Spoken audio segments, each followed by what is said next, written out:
वो चूड़ा सागर की लहरों से बह बहकर सागर के तट पे आ गया। उससे वो एलका नाम की घास बन गई। एक जो इतनी सी कील बची थी, वो कील ऐसे फेंक दी समुद्र में और उसको एक मछली ने निगल लिया। मछली ने, और मछली के निकल जाने पर उसको शिकारी ने पकड़ लिया। शिकारी ने वो कील जो है अपने तीर के आगे लगा। क्रम तो बड़ा है, भगवान ने बहुत सुंदर उपदेश दिया, नारद जी भी आए, आदि क्रम है। परंतु एक बार सभी यदुवंशी उसी प्रवास क्षेत्र में पहुंचे जहां वो एलका नाम की घास थी, वहीं पहुंचे।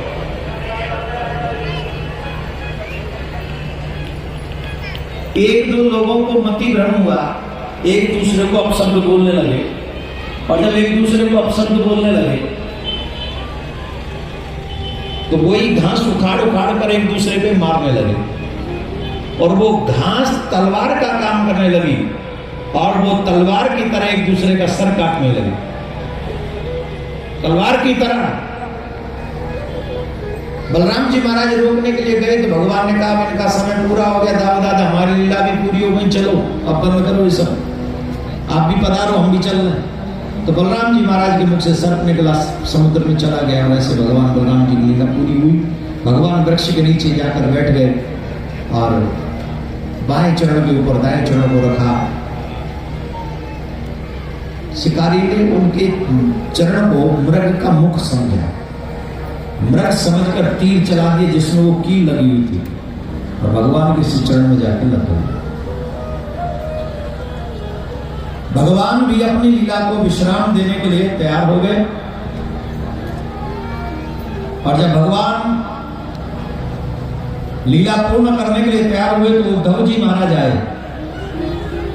उद्धव जी महाराज ने कहा, प्रभु अगर आप ये अपनी लीला पूरी करके चले जाएंगे तो कृपा करके हमको बताओ, धर्मम किम शरणम गतः, धर्म किसकी शरण में जाएगा, धर्म की रक्षा कौन करेगा। भाई आप हैं तो धर्म सुरक्षित है, जब आप पृथ्वी छोड़ के जाएंगे तो धर्म किसकी शरण में जाएगा। तब भगवान श्री कृष्ण ने कहा उद्धव से, उद्धव हर अवतार के बाद मैं पूर्णतः अपने धाम के लिए चला जाता हूं, पर कृष्ण अवतार के बाद पूर्णतः मैं इस धराधाम से नहीं जाऊंगा। अब मैं अपने तेज को श्रीमद् भागवत में विराजमान कराकर जा रहा हूं। जो मनुष्य भागवत की शरण में बैठेगा उसे कदापि संदेह नहीं होना चाहिए कि वो मेरी ही शरण में बैठा हुआ है। आज इस कथा मंडप का थोड़ा सा रंग देखें, चमक देखें, तेज देखें, तो आपको दिखेगा कि भगवान श्री कृष्ण विराजमान है, क्योंकि भगवान श्री कृष्ण के बिना इतना आनंद कहीं आ नहीं सकता है, कहीं भी नहीं। जहां भागवत है वहां साक्षात कृष्ण विराजमान है, साक्षात कृष्ण। और जिनकी निष्ठा भागवत में संपूर्ण निष्ठा है, ऐसे लोगों को कलयुग में ध्रुव प्रहलाद से कम नहीं समझना चाहिए। वही ध्रुव हैं, वही प्रहलाद हैं, वही मीरा है, जिनकी निष्ठा भागवत में है, जिनकी श्रद्धा भागवत में, क्योंकि साक्षात कृष्ण भागवत है। ये भगवान की मांगमयी मूर्ति है श्रीमद् भागवत,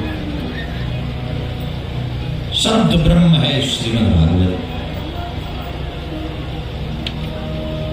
कलयुग के पतित लोगों का कल्याण करने के लिए भगवान ने भागवत के रूप में अपने आप को स्थापित किया है।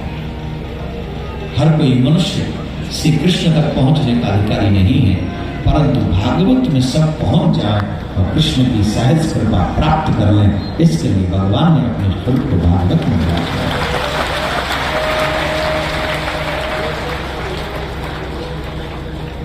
भगवान का स्वरूप कल्याण के लिए, तो अपने स्वरूप को भगवान ने भागवत में विराजमान कराया और भगवान अंतर ध्यान में। इसके बाद कथाएं क्रम बहुत हैं, पर फिर भी हम सबके लिए हम यहाँ बोलने, इसलिए हमने कहा कि हम ये बोलेंगे नहीं, क्योंकि इससे फिर पॉलिटिकली कोई यूज करे, हम नहीं चाहते। हम ये चाहते हैं कि जो आप ये समझ लीजिए, जो आज हो रहा है वो भागवत में लिख दिया गया बहुत पहले। अब सुनिए, सबसे खतरनाक बात सुनिए, मनुष्य कलयुग की आयु है 4,32,000 वर्ष की।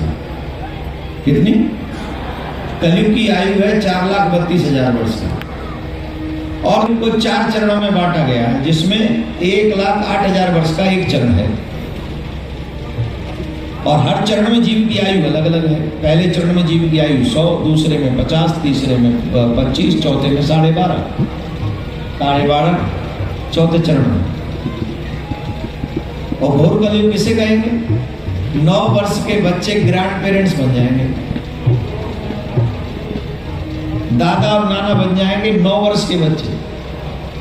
हाइट इतनी होगी कि चने के पेड़ के नीचे बैठ के छांव लिया करेंगे, इतनी सी हाइट रह जाएगी। चने का पेड़, झाड़ देखा होगा आपने, जैसे इन पेड़ों के नीचे बैठ के हम छाया लेते हैं तो पेड़ बहुत बड़े दिखते हैं, तब ना हमें छाया देते हैं, तब चने का झाड़ ही हमें छाया देगा, पेड़ ही नहीं बचेंगे, तब इतना अनर्थ हो जाएगा। एक तरीके से इतनी हाइट रह जाएगी, भुखमरी इतनी हो जाएगी, एक रोटी के टुकड़े के पीछे अगर कोई नदी के उस पार दिखा दे तो एक रोटी का टुकड़ा पाने के लिए उस नदी में छलांग लगा देगा। जानता है कि तैरना नहीं आता, मर जाऊंगा, तो मिल गई तो रोटी का टुकड़ा मिल जाएगा। इतनी भुखमरी होगी। और रिश्तों की स्थिति क्या होगी? आज कम से कम सरनेम पता है, आज कम से कम परिवार पता है, आज कम से कम भगवान के विषय में पता है, सब पता है। आने वाले समय की ये सिचुएशन होगी,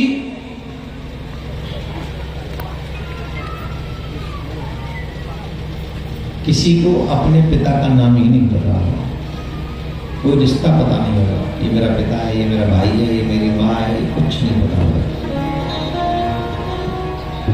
जैसे पशु जिससे जन्म लेते हैं वयस्क होने पर उसी से रमण करते हैं, यही हाल मनुष्यों का हो गया।